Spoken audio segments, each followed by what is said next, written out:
The Tiny Shop in the Park, Part 1 of 4.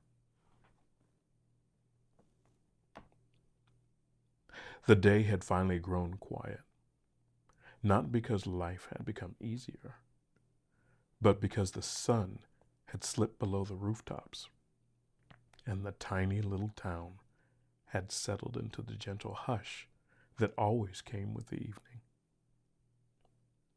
The last buses sighed as they pulled away from their stops. Porch lights flickered to life, one by one.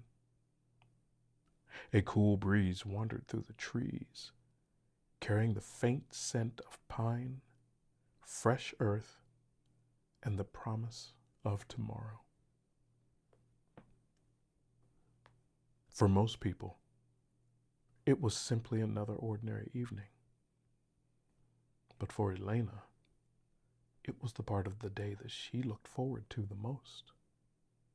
Not because she had somewhere to be, but because for 30 quiet minutes, she didn't have to pretend that everything was okay.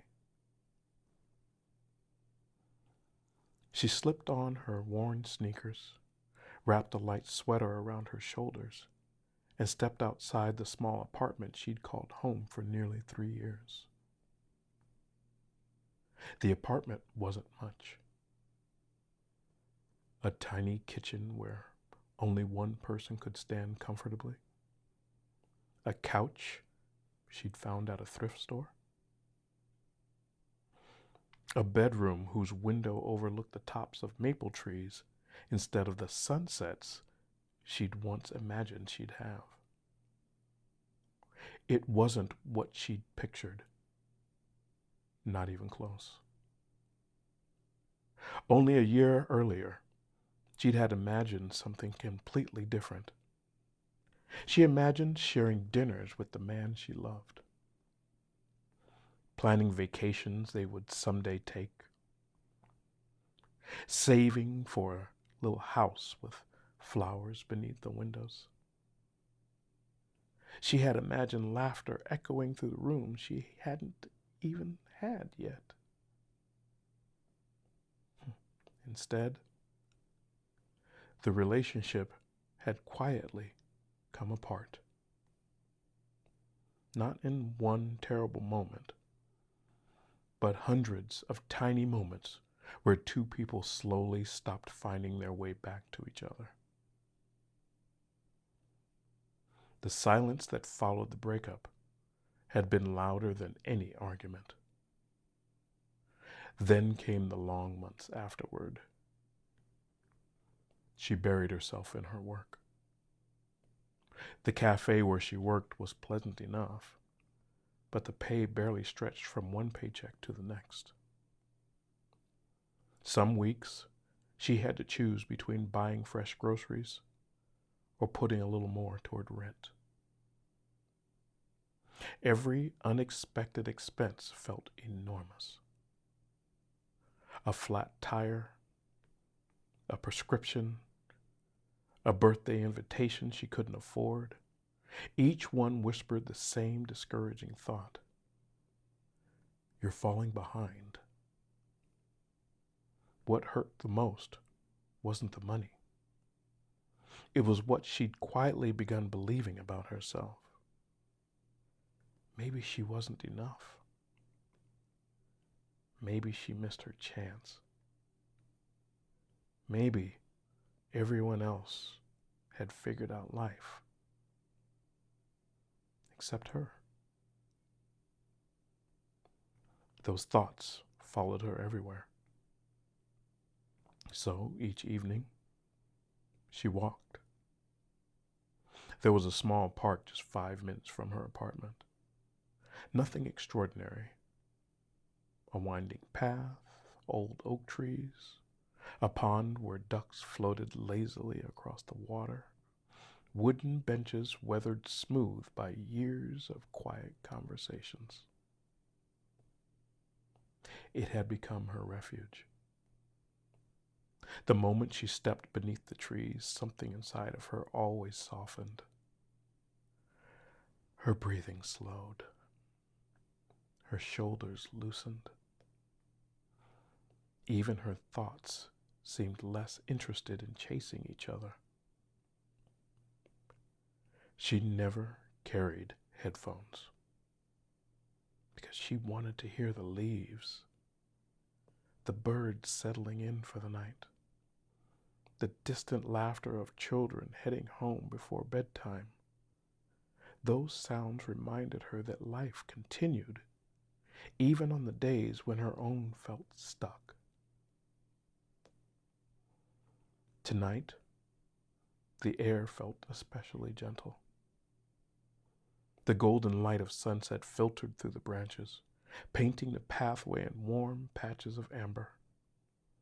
Elena inhaled slowly, then exhaled even slower. For the first time all day, she noticed that she wasn't rushing. Halfway around the pond, she passed an elderly man feeding birds from a paper bag. He smiled, and she smiled back. No words were exchanged, yet somehow it felt like kindness. She continued walking until she reached her favorite bench beneath the oldest oak tree in the park. The trunk was so wide, it would have taken 3 people holding hands to wrap around it. She sat down, closed her eyes, and listened. Leaves whispered overhead. A breeze brushed softly across her face. Somewhere nearby, water rippled against the edge of the pond. If only life could be this quiet, she whispered. A voice answered, Sometimes it already is. Her eyes opened. No one stood nearby. She looked around. The path was empty, and the old man had already wandered away. Perhaps she imagined it. She smiled to herself and stood up. As she began walking again, something caught her attention. She stopped, frowned, and looked between 2 enormous oak trees she had passed hundreds of times before. There, where there had always been nothing, stood a tiny little shop, no larger than a garden shed. Its windows glowed with warm amber light. Tiny flower boxes rested beneath each window, overflowing with lavender and white blossoms that swayed gently in the evening breeze.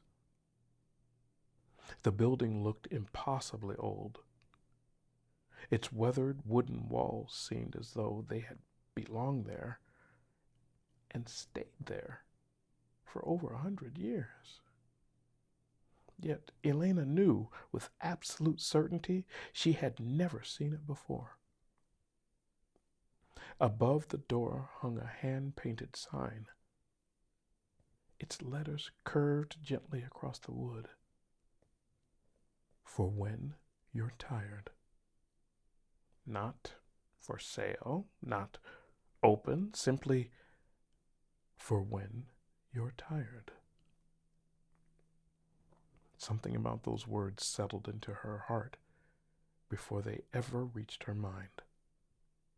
She hadn't realized how desperately she needed someone to acknowledge what she had been carrying.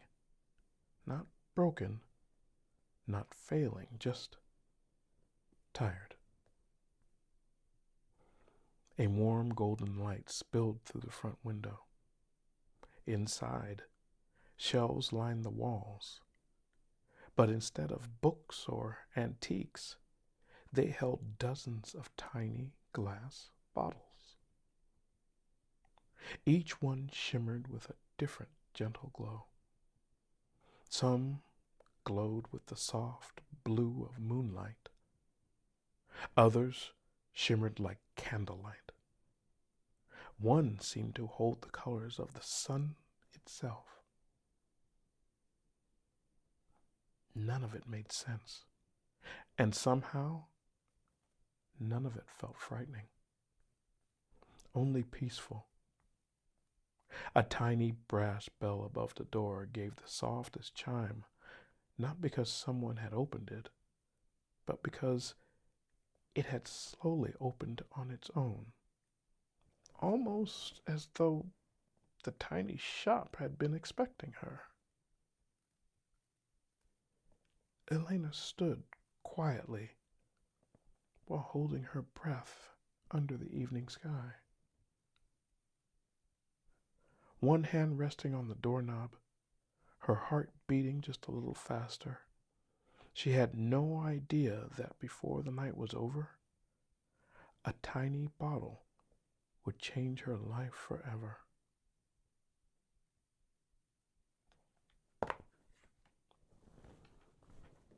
I'll see you soon for part 2.